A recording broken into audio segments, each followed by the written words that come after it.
So hi people. Sorry, I'm really finding this place such an amazing space to like speak my mind and to have this little conversation by myself with somebody that I cannot see. And it's really enjoyable. So the other day I was having quite interesting discussion with somebody, and it really got me thinking, and I wanted to share with you people. And we were talking about people and experiences and maturity.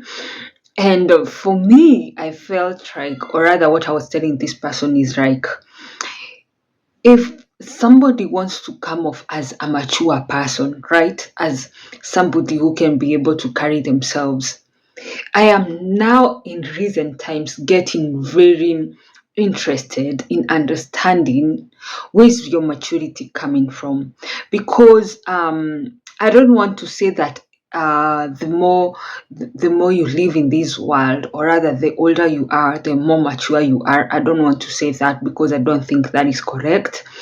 There are people who are older, and like when you even try to hold a conversation with them or observe your behavior, you're like, oh my god, they're behaving like much less of their age. And so I don't want to equal age. The older you are, the more mature you are. I don't want to equal that. But then also there is an aspect of maturity that comes with time. Or the more that you live in this world, the more you get an understanding of life. You get a certain level of patience, of tolerance, of understanding, of humility. You get to this level of experience in life that gives you maturity of how to handle situation and handle people.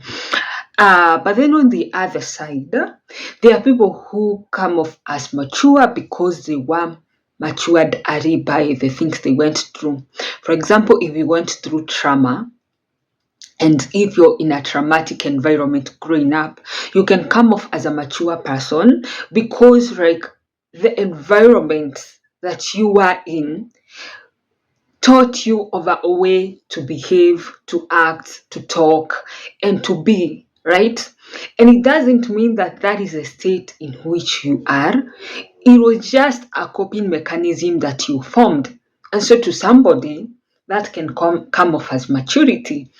And it got me thinking, like, and in recent time, it has got me thinking, like, if I find somebody mature, or if I see somebody who is behaving in a certain kind of a way that would come off as mature, I want to dig deep inside. Like, is it time that has gotten you there? Is it experiences of life that have gotten you there? Or is it the environment that you grew up in? Because I realized most of the people that were matured by trauma, or rather by their environments, these people are just holding things in. And one time, when they realize that they don't have to be the way their environment made them, these people turn out to be the people they were meant to be.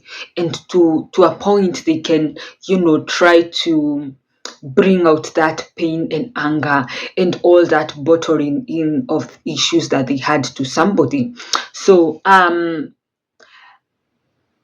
want you, my viewer, to comment there down below and tell me, do you relate to what I'm saying? Does it make sense?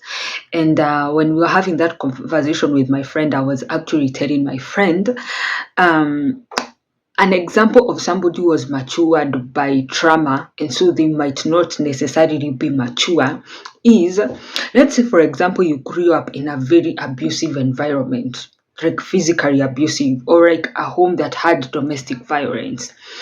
And so you got this tendency of like not speaking your mind, right? So you can't say what is on your mind because you're not sure if what you're going to say is going to like cause harm to yourself. And so you tend to shy away from conflict, or you tend to bottle in your feelings, or you tend to just keep quiet. You don't want to talk, you don't want to be in an environment where there is conflict.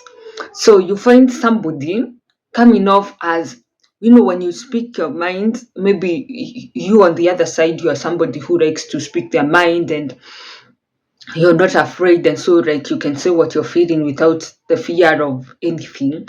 So when you find this person who has endured trauma, they're not going to speak out. They're just going to be there nodding their heads or, not agreeing with you, but then like they are not giving the real self. So that person can come out as like mature because, like they are not they are not they are not bringing out like they are not coming out they are not coming out as people who are able to articulate themselves, or like they are shying away from conflict. So you can think actually like, oh, that person is mature because they handled that situation well. Or on the other side, they are buttering things up, like things are piling up in them, in their hearts and in their minds, because they are like, I don't know, I don't want to be in a position that I used to see. And so they handle a situation not from a place of maturity, but from a place of trauma that they have endured. Because if somebody has, maybe is coming from a place of like, no, you're mature, you can handle conflicts and you can handle situations, then it would mean if you're in a conflict, you're able to speak your mind, you're able to say how you feel, you're able to like say it as it is, as you feel it, without the fear of somebody else, without the fear of somebody else walking away, or without even the need of feeling like you need to protect somebody's feelings, because you have to say what you're going through first, and what you're also like what you're also interpreting in your mind. So let me know if that intrigues your mind, because it did for me. For the longest time, I really thought to myself that I'm mature.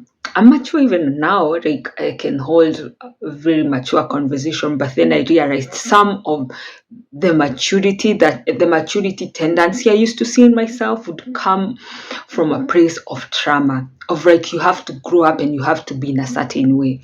Well, still like I'm inside of me, I'm craving for something else. So let me know what you think. I know it sounds interesting, but let me know what you think, right? Thanks for watching.